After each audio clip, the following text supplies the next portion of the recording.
आप सभी दोस्तों को मेरा प्यार भरा नमस्कार। शख्सियत छत्तीसगढ़ के आज के इस एपिसोड में आप सभी का हृदय से स्वागत है। दोस्तों, पूरे विश्व में केवल एक ही ऐसा देश है, भारत, जहाँ पे बड़े बुजुर्गों का सम्मान किया जाता है, आदर किया जाता है।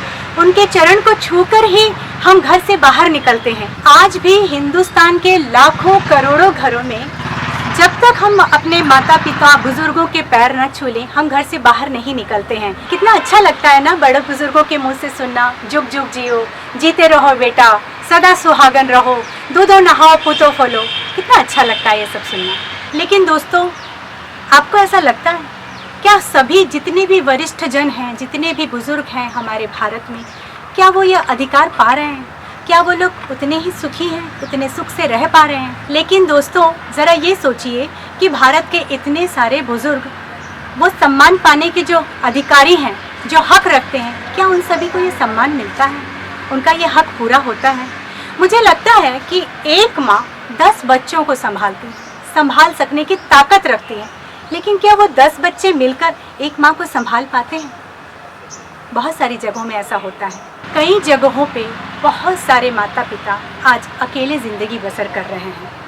उनके साथ में ऐसा होता है कि बच्चे उन्हें छोड़ के चले गए या उनका साथ नहीं देना चाहते हैं। वे बुज़ुर्ग बहुत परेशानी भरे दिन गुजार रहे हैं। वो माता पिता जिन्होंने अपने बच्चों को उंगली पकड़ चलना सिखाया, बहुत दूर तक उन्हें साथ दिया, लेकिन आज वो बच्चे उनकी ज़िंदगी से इतने दूर तक हैं, इतने दूर चले गए हैं कि वापस लौट कर आने का ना तो उनका दिल करता है और ना ही वो आ पाते हैं। और ये माता पिता बस यहाँ अकेले कष्ट झेलते हैं। अपना खुद का खून कब बेगाना हो जाए ये पता ही नहीं चलता। ये वो जख्म है जो खुद की औलाद के अलावा कोई दे ही नहीं सकता।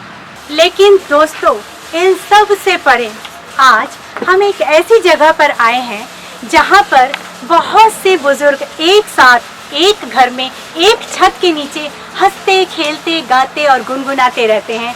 आज मैं आप सबके साथ उनके साथ शेयर करने आई हूँ कुछ खुशियाँ और लेने आई हूँ ढेर सारा आशीर्वाद। छत्तीसगढ़ के दुर्ग जिले में भिलाई शहर के सेक्टर 8 में स्थित एक ऐसी जगह है, आस्था वृद्धाश्रम। मुझे नहीं लगता है कि इसे वृद्धाश्रम का नाम दिया जाना चाहिए दोस्तों। मुझे लगता है कि यहाँ पे जब हम कॉलेज पहुँच जाते हैं तो एक हॉस्टल मिलता है हमें, जहाँ पे हम बहुत सारे दोस्त मिलके एक साथ ज़िंदगी बिताते हैं। तो यहाँ पे भी बस गेदाम जी के द्वारा एक छोटा सा ऐसा प्रयास किया गया है और वो बहुत सक्सेसफुल हुआ है। जितने भी हमारे यहाँ पे बुजुर्ग माता पिता यहाँ रहते हैं, आपस में हंसते खेलते कब वो लोग दिन गुजार देते हैं पता ही नहीं चलता है। और इसी के साथ आज हम इन सबसे मुलाकात करेंगे और इनके साथ हंसेंगे, खेलेंगे, नाचेंगे, गाएंगे, झूमेंगे और मस्ती करेंगे। आइए आप सब भी मेरे साथ जुड़कर आज के इस दिन को 26 जनवरी और बसंत पंचमी को यादगार बना दीजिए दोस्तों। 26 जनवरी और बसंत पंचमी के आज के इस दिन को और भी ज़्यादा यादगार बनाने के लिए हमारे साथ यानी कि शख्सियत छत्तीसगढ़ की टीम के साथ मौजूद हैं सुकृति फाउंडेशन की अध्यक्षा फरीदा बेगम जी, श्रीमती सुधा शर्मा जी एवं उनकी पूरी टीम। हम सभी ने आज का ये दिन सभी माता एवं पिता के साथ एंजॉय किया और कोशिश की कि इस दिन को और ज़्यादा यादगार बना दिया जाए।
ऐसी शख्सियत के साथ में जिन्होंने आस्था नाम की इस संस्था, जो ये वृद्धाश्रम है, इसको एक नया रूप देने की कोशिश की है, एक समस्या का समाधान निकाला है। तो आइए उनसे बातचीत करते हैं और बातचीत के दौरान हम ये जानेंगे कि यहाँ पे जितने भी हमारे साथ में माता और पिता, जितने भी बुजुर्ग बैठे हैं, वो खुशी खुशी यहाँ कैसे दिन बिताते हैं। तो आइए बात करते हैं श्री प्रकाश गेदाम जी से। नमस्कार। नमस्कार सर। तो प्रकाश जी, अपनी इस जो जर्नी आपकी हुई है उसकी सफलता के बारे में आप पूरे विस्तार से बताइए, हमारे दर्शक जानना चाहते हैं आपसे। जी नमस्कार सभी को। मैं प्रकाश गेदाम, सामाजिक कार्यकर्ता। इस समाज सेवा के क्षेत्र में मुझे अपने परिवार से प्रेरणा मिली मुझे। अच्छा। हाँ, सेवा करने करके किसी दिन दुखियों की सेवा करना है, उसकी सेवा करना है, मुझे अपने परिवार से मिली। असल में मेरे पिताजी का अंतिम संस्कार हम नहीं कर पाए थे, हमारा कोई योगदान नहीं है। 4 भाई 2 बहनें। मम्मी हमको अपने गांव से इधर लेके आई, पिताजी गांव में रुक गए और गांव में रुकने के बाद हम लोग अपने इधर जीवन यापन कर रहे थे, रोजी रोटी कमा रहे थे। मम्मी स्कूल में प्राइवेट में टीचर थी, डेली बेस पे वहाँ रहने के लिए छोटा सा कमरा था, उसी में रहते थे हम लोग। तो पिताजी का भी कहना था कि मैं भी गाँव का जो मकान वगैरह बेच के खेती इधर आना करते थे और हम लोग इधर अपनी जिंदगी जी रहे थे। पिताजी उधर कब बीमार पड़े, कब खत्म हुए, कब उनका अंतिम संस्कार हुआ, मालूम नहीं हमको, हमारा कोई योगदान नहीं। और 6 महीने बाद पता चला कि हमारे पिताजी का अंतिम संस्कार, पिताजी खत्म हुए, उनका अंतिम संस्कार गाँव के लोगों ने किया है। तो ये फिर हम लोग इधर मम्मी ने जो भी उनका किया। लेकिन जब मैं 20 साल की उम्र में जब गाँव गया तो मुझे लोगों ने बताया कि मैंने अपने पिताजी के लिए दवाई ला के दी थी, मैंने दवाखाना ले गया था। मतलब लोगों ने बहुत तरीकों से अपने से आपकी मदद की। बहुत तरीके से, मतलब पिताजी की मदद की थी उन्होंने। तो वो मेरे दिमाग में चढ़ा था। मैंने फिर उसे प्रण लिया कि जब भी मैं कमाने लायक हो जाऊंगा, पैसा बचाने लायक हो जाऊंगा, तो अपने कमाई का 50% पैसा उसी में लोगों के अंतिम संस्कार में और सहयोग करूंगा, दिन दुख की सेवा करूंगा। तो ऐसा प्रण लिया। तो आपकी ये संस्था क्या क्या करती है? मेरी संस्था लावारिस लाशों का अंतिम संस्कार करती है। अच्छा। हाँ, अभी तक 1575 लावारिस लाशों का अंतिम संस्कार किया जा चुका है 20 सालों में। इसके अलावा जो निर्धन दिव्यांग कन्या रहती है, जी। हाँ, उसका हम परिचय करते हैं ऑल इंडिया लेवल पे। और जो परिचय में जो जोड़े बनते हैं उनका फिर निःशुल्क विवाह करते हैं। दिव्यांग परिचय सम्मेलन। हाँ, दिव्यांग विवाह परिचय सम्मेलन करते हैं। परिचय सम्मेलन में जो जोड़े बनते हैं फिर हम लोग भी बनाते हैं। उसके बाद में जो जोड़े बनते हैं उनका फिर एक डेट फिक्स करके उनका निःशुल्क शादी करते हैं। पिछली बार 150 लोग का शादी किए थे और ऐसे करते करते हम लोग अभी 15 सालों से शादी कर रहे हैं। तो 945 जोड़ों का हमने निःशुल्क विवाह किया ऑल इंडिया लेवल पे उसमें। तो ये जो संस्था आपने स्टार्ट की है, कितने साल हो गए यहाँ? सन 2000 से हमने संस्था चालू की थी और सन 2000 से मैंने जब देखा कि अपने परिवार में सब संपन्न है, सब सेटलमेंट है, तो मैंने कहा कि अपने मेरा जो पैसा जो लगेगा, जो पैसा बचेगा मैं समाज सेवा में दिन दुखी की सेवा में लगाऊंगा। जी। तो एक एक करके आपके पास ये सभी लोग जितने आपके आज ये परिवार जो बना है, एक एक करके आपसे जुड़ते गए। तो सबसे पहले कौन आए थे आपके पास? आश्रम में हो रहे थे जी, वृद्धाश्रम में जी। एक हमारे सेक्रेटरी में हमारी पुरानी वहाँ पे मेन कार्यालय वहीं पे। अच्छा। वहाँ कितने लोग? वहाँ पे 40 लोग रहते हैं। अच्छा। तो वहाँ पे एक खोपरागढ़ी आई करके दोनों पति पत्नी सुपेला में, सुपेला 5 रास्ता में उन लोग रहते थे। उसके बाद उन लोग ना क्या बोलते कृष्णा नगर में रहने चले गए। अच्छा। तो वहाँ पे भी उन लोग, मेरी मम्मी देखती थी, सभी ले जाती थी। मेरी मम्मी ने बताया कि 2 बुजुर्ग लोग वहाँ पे पेड़ नीचे बैठे थे, तुम संस्कार करते हो, मरने वालों का तो संस्कार करते हो लेकिन जिंदों की सेवा करो। तो मम्मी की बात मुझे लग गई। तो मेरी माँ के कहने पे मैंने गया वहाँ पे, देखा दोनों मामा बैठे। तो मैंने उनको बोला कि चलो अपने आश्रम में, वहाँ जगह है तुमको रहने के लिए। तुरंत आ गए। 2 से 4, 4 से 8 ऐसे करते करते करते आज 60 वृद्ध लोग रहते हैं। तो इन लोगों के खाने पीने की व्यवस्थाएं कैसे होती है? सरकार कुछ मदद करती है आपकी? नहीं, सरकार कोई मदद नहीं करती है। सरकार कोई मदद आपसी दानदाताओं के माध्यम से करते हैं हम लोग। अच्छा। हाँ, जैसे हमारे परिवार में कुछ लोग हैं जी, भाई है, भतीजा है। हाँ। और परिवार में भाई लोग हैं। आप जैसे लोग आते हैं, आपने भी कुछ दान किया। ऐसे करते करते अभी मतलब 2 सालों से ना कोरोना के बाद में कुछ लोग दान पुण्य करने लगे। तो शख्सियत छत्तीसगढ़ हमारे इस चैनल के माध्यम से अगर आप कुछ संदेश देना चाहते हैं लोगों को तो वो आप दे सकते हैं। सबसे पहले तो मैं ये बताऊंगा थोड़ा कि हमें जो भी सेवा करनी है तो हम जैसे संस्कार करते हैं, तो हम ये संस्कार करते हैं कि ये जो संस्कार जिसका कर रहे हैं वो हमारे अपने हैं, जी। मेरा भाई है, मेरा बंधु है। यहाँ बाबा लोग का सेवा करते हैं, हम ये सोचते हैं कि मेरी माँ है, मेरी बहन है, मेरे पापा है, मेरे दादा है, ये सोच अपना तो बहाना करना पड़ता है। जब तक अपने मन में अपना तो बहाना नहीं आएगा तब हम सेवा को प्रमाण नहीं कर सकते, सेवा में आनंद नहीं आता है। और मैं आज अपनी संस्था के माध्यम से ये जानकारी देना चाहता हूँ कि जो भी शख्सियत है, जो भी व्यक्ति है, वो यहाँ पे बुजुर्ग लोग के साथ में अपना शेयर बांट सकते हैं, खुशियाँ बांट सकते हैं, आ सकते हैं, इनसे मिल सकते हैं, अपना समझ के, अपने दादा समझ के, पिता समझ के, अपनी संस्था समझ के आ सकते हैं। उनका स्वागत है। और इसी के साथ मैं कहना चाहता हूँ कि जियो और जीने दो, नहीं जियो और जीने में जो असमर्थ है उसकी मदद करो, ये हमारी भारतीय संस्कृति है। बहुत बढ़िया सर। भोजन हिताय भोजन सुखाय के मार्ग पर चलना चाहिए।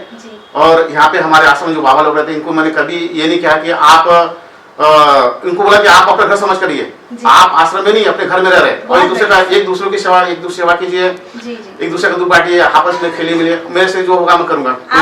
आप सबसे बहुत दुआएं पा रहे हैं सर, सबसे बड़ी कमाई आप कर रहे हैं, जिंदगी की सबसे बड़ी कमाई होती है लोग सबकी दुआएं पाना, आशीर्वाद पाना। नहीं आशीर्वाद है। और मैं तो मेरा कर्तव्य है, मैं इसको कर्तव्य समझ के करता हूँ और इसी में मुझे आनंद आता है, खुशी आती है। बहुत बढ़िया। तो मेरा भी सभी दोस्तों से निवेदन है कि आप भी जब कभी भी चाहें कि आप खुशियां बांटना चाहते हैं, सेवा करना चाहते हैं निस्वार्थ भाव से, तो आप सभी का सेक्टर 8 स्थित इस आश्रम में, इसे मैं वृद्धाश्रम नहीं कहूंगी, ये मेरे लिए एक हॉस्टल जैसा है। जब हम पढ़ाई पूरी करने के बाद हॉस्टल चले जाते हैं और अपने दोस्तों के साथ में वक्त बिताते हैं, वो जिंदगी का वो समय याद करिए और यहाँ आइए और इन सब के साथ में खुशियां बांटिए। बहुत धन्यवाद आपका। Thank you sir.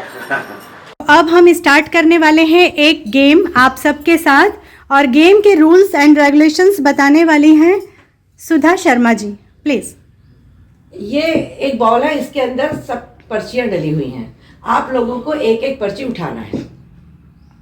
इस पर्ची में पूरी पर्ची खाली है, किसी में फर्स्ट सेकंड थर्ड लिखा है, तो जिसकी भी किस्मत में वो होगी प्राइज वो आप लोगों को मिल जाएगी। तो अब हम सबकी पर्चियां खोल के चेक करते जा रहे हैं। दिखाइए माँ, खाली है। माँ आपका दिखाइए। देख लो बेटा, दो आपका यस। बाबा जी आपका खाली है। ये फर्स्ट प्राइज, तालियां। वाह वाह वाह। देन आपका खाली है। हमारा लिखना भूल गए। अरे फिर उसके बाद सेकंड, फिर से तालियां। हर चीज में बाजी मारते हैं। हम अंदर भी हमारे कुछ पार्टिसिपेंट्स बैठे हुए हैं, तो हम देखते हैं। अम्मा आपकी पर्ची दिखाइए। नहीं है। हाँ हाँ आप दिखा से। अम्मा आपकी पर्ची दिखाइए। और ये है थर्ड प्राइज विनर, तालियां। इसको थर्ड मिला। चलिए ठीक है। ले सिर्फ जिस्म ही तो बूढ़ा हुआ है साहब, सिर्फ जिस्म ही तो बूढ़ा हुआ है साहब, भूख तो जवान है, पेट तो भरना ही है जब तक जान में जान है। तो हमारे बीच मौजूद हैं वोटर भाई साहब, जो यहाँ पे जितने भी बुजुर्ग रहते हैं सबके लिए बहुत ही खास और उम्दा खाना व्यंजन बनाते हैं और सबको अपने प्यार भरे हाथों से खिलाते हैं। बहुत बहुत धन्यवाद सबकी तरफ से, आपका बहुत बहुत शुक्रिया। आप कुछ कहना चाहेंगे? तो हमारी तरफ से भी आप लोगों का सबको शुक्रिया है जी, है ना जी। और जो 26 जनवरी का जो ये है पर्व है जी, वो सभी ने अच्छे से मनाया है, इसकी तो और ज़्यादा खुशी है हम लोगों को। बहुत बढ़िया सर, बहुत बहुत धन्यवाद। नीचे गिरे हुए सूखे पत्तों पर अदब से चलना जरा, नीचे गिरे हुए सूखे पत्तों पर अदब से चलना जरा, कभी कड़ी धूप में तुमने इनसे ही पनाह मांगी थी। तो आज मेरे साथ मौजूद है मेरी सब माताएं, इन सब की दुआएं मेरे साथ में हैं। मिलने की उम्मीद तो नहीं है तुमसे, लेकिन कैसे कह दूं इंतज़ार नहीं है। किसी का इंतज़ार ये कर रही हैं ये आंखें, लेकिन उसके बावजूद भी सबके चेहरों पे बहुत खुशियां हैं और सब आशीर्वाद ही सबके मुंह से निकलता है। तो मैं आपसे जानना चाहती हूँ कि कैसा लगता है आपको यहाँ पर? बहुत अच्छा लगता है, घर से यहाँ अच्छा लगता है। बहुत बढ़िया। आपको माता जी एंजॉय करते हैं आप लोग इस जगह को? हाँ। अब से हम भी अब सबके साथ में आएंगे और खूब एंजॉय करेंगे। हंसी मजाक चलते रहता, और हंसते अच्छा लगता है रहते, मतलब। लड़ते रहते, फिर एक होते हैं। बहुत बढ़िया। और प्रकाश बेटा हम लोग को ओ, बहुत सबका ध्यान देता है। छत दिया, सबसे पूरा रोटी अच्छे से। दिया, हाँ, कपड़ा दिया, सबसे बढ़िया हमको जो जगह दिए रहने के लिए, और खाना क्या के चाहिए लिए, बेटे? और उसको भगवान उसको आगे बढ़ाए हम लोग के हम लिए। सबकी भी दुआएं हैं कि हाँ। जो इस तरीके का कार्य कर रहे हैं हाँ। उन सबको आपकी दुआएं लगती चली जाए। और लगेगी बेटे, और लग रही है। हम लोग को सबकी दुआ, सबको आशीर्वाद देते ठीक हैं। है। हम लोग मंदिर जाते हैं ना, अपने लिए, अपने परिवार के लिए नहीं, पर उनके लिए। हे भगवान, उनकी रक्षा करना और आगे उनको प्रकाश बढ़ाते जैसे कोई इंसान नहीं। बढ़ाते जाना। वो भगवान से आशीर्वाद मांगते हैं। बहुत बढ़िया। प्रकाश जी के लिए जोरदार तालियां। प्रकाश कर दिए। जी जी जी, हंसिए। देवता है। मुझे ये तो नहीं पता कि मेरी तकदीर में क्या लिखा है, मुझे ये नहीं पता है कि मेरी तकदीर में क्या लिखा है, लेकिन आप सबसे मिलकर, आपकी प्यारी प्यारी मुस्कान को देखकर और आप सबका आशीर्वाद पाकर मैं ये जान गई हूँ कि मेरी तकदीर बहुत बुलंद है। और माता जी आपको कैसा लगता है, बाबा जी आपको कैसा लगता है? यहाँ पे सारी सुख सुविधाएं हैं, घर जैसा माहौल है। बहुत बढ़िया। आप बताइए, अच्छा लगता है यहाँ पे? प्रकाश जी आप सबके लिए एकदम तत्पर खड़े रहते हैं। बहुत बढ़िया। चलिए, बहुत सारा आशीर्वाद पा रहे हैं प्रकाश जी, आपको हम सब की तरफ से बहुत बहुत धन्यवाद। ठीक है, फोटो खींच। तो अब हमारे गेम के विजेता अम्मा जी को फरीदा दी के हाथों से फर्स्ट प्राइज मिल रहा है। तालियां। सेकंड प्राइज के लिए मैं बुलाना चाहूंगी, भैया आप पहुंचिए यहाँ। हमारे भाई साहब जो हमको बहुत अच्छा अच्छा खाना खिलाया इन्होंने। Second prize winner chole bhature. Yes, thank you, तालियां जोर से। अब थर्ड प्राइज विनर अम्मा जी को दी के हाथों से दीजिए और तालियां बजाइए सब लोग।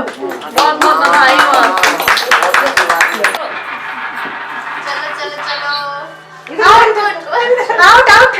आपस में करे दो, आपस में करे दो।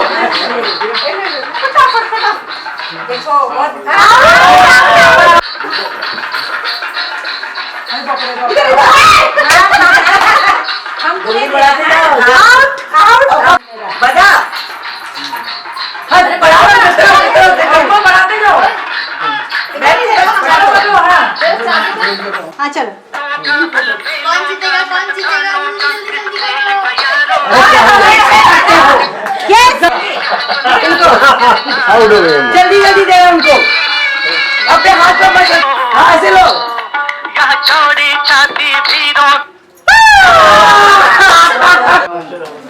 First prize winner. तालियां प्रकाश भैया के द्वारा दिया जा रहा प्रकाश भैया के द्वारा। सेकंड है। मैं हूँ, मैं। हाँ, बैठो बैठो। हाँ चलो आ जाओ। अरे अम्मा का नाम क्या है? दे भाई, दे भाई। दो ना गिफ्ट दो। ले लिया। बोले नहीं, इसके पहले गिफ्ट ले लिया तो लूंगी नहीं। हाँ, थर्ड प्राइज विनर। विजय और ये जाओ। रानी, रानी आ जाओ तुम भी। आ जाओ इधर आ। जोरदार तालियां। Thank you so much. Third prize मिल गए हो। मतलब कि वो 16 को उल्टा कर दो, है ना? उल्टा करो 16 को। ठीक है, आप तो पैसा जमा करना, अगली बार आऊंगे तो लेके जाऊंगी।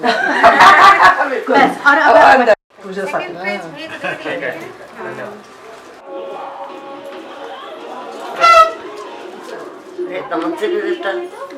मदी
संस्था में आपके द्वारा और क्या क्या कार्य होते हैं? इस संस्था में हमारे संस्था के द्वारा और भी ये जो समाज हित में और शासन प्रशासन हित में और कार्य होते हैं, जैसे रक्तदान, नेत्रदान और देहदान, सर्वस्वदान, ऐसा हमने क्लास किए। तो देहदान के तहत सबसे पहले मैंने सन 2002 में अपने मरने के पश्चात मेरी बॉडी को मेडिकल कॉलेज में दी जाए। जलने और आँखने से क्या मतलब, सेवा तो कर रहे तो अपना अंतिम जो शरीर है वो भी देश और समाज के लग जाए, इससे बड़ा कोई नहीं होता है पैदा करना। तो अभी तक हमारे संस्था के माध्यम से 1200 लोगों ने फॉर्म भरे हैं, उसमें से मेरे पास में 790 करीब फॉर्म आ चुके हैं और उसमें से 45 लोगों ने अपनी बॉडी को दान किया है। जैसे जैसे एम्स में हो गया, रायपुर में हो गया, भिलाई में हो गया, दूर हो गया। मेडिकल कॉलेज में पढ़ने के बाद उनकी इच्छा रहती है कि हमारी बॉडी को मेडिकल कॉलेज में दिया जाए। हमने उनकी बॉडी को मेडिकल कॉलेज में भेज दिए। अब बच्चे उसमें रिसर्च कर रहे हैं, डॉक्टर बनेंगे और अच्छे डॉक्टर बन के निकलेंगे। तो ये हमारा, और उसके अलावा जैसे कुछ हमारे पास में कुछ महिला लोग आती है, ऑपरेशन करना है, बुजुर्ग महिला करीब ऑपरेशन करना नाम नेत्र का होता है, ऑपरेशन करना, तो पकड़ उनको ले जाके करवाते 2 महीने या निःशुल्क कराते हैं, हम अपने तरफ से कराते हैं। मतलब हमारा मुख्य उद्देश्य है कि समाज के अंतिम पंक्ति में खड़े व्यक्ति है जो परेशान है, उनकी सेवा करना ही हमारा उद्देश्य है। मेन आपका उद्देश्य यही है। बहुत अच्छा कार्य कर रहे हैं सर आप लोग। आपके लिए मैं कुछ कहना चाहूँगी जी भैया कि कुछ न पा सके तो क्या गम है, कुछ न पा सके तो क्या गम है। आप सबको पाया है, आप सबको पाया है, ये क्या कम है? जो थोड़ी सी जगह मिली आपके कदमों में, जो थोड़ी सी जगह मिली आपके कदमों में, वो क्या किसी जन्नत से कम है? तो आप स्वर्ग में बैठे हैं, आप सबका आशीर्वाद हम पा रहे हैं। इनके आशीर्वाद से हम इसी तरह आप तरक्की पे तरक्की करते जाइए, सबकी दुआएं आपके साथ हैं। हाँ, नहीं, बाबा लोग के, माता लोग के आशीर्वाद से ये सब चल रहा है और उनके आशीर्वाद से कोई कमी नहीं हो रहा है। अभी तक किसी की कोई कमी चीज़ नहीं है। जी। अपन जब सोचते कि ये चीज़ की जरूरत है, कोई ना कोई आके खड़ा हो जाता है। जी। आप आ जाएँ, आपने भी आज कुछ सहयोग किया है हमें, उसके लिए भी धन्यवाद है। बहन लोग आई। दोस्तों, क्या आपके आसपास भी ऐसी कोई शख्सियत रहती है? तो जागिए और उन्हें हमसे रूबरू करवाइए।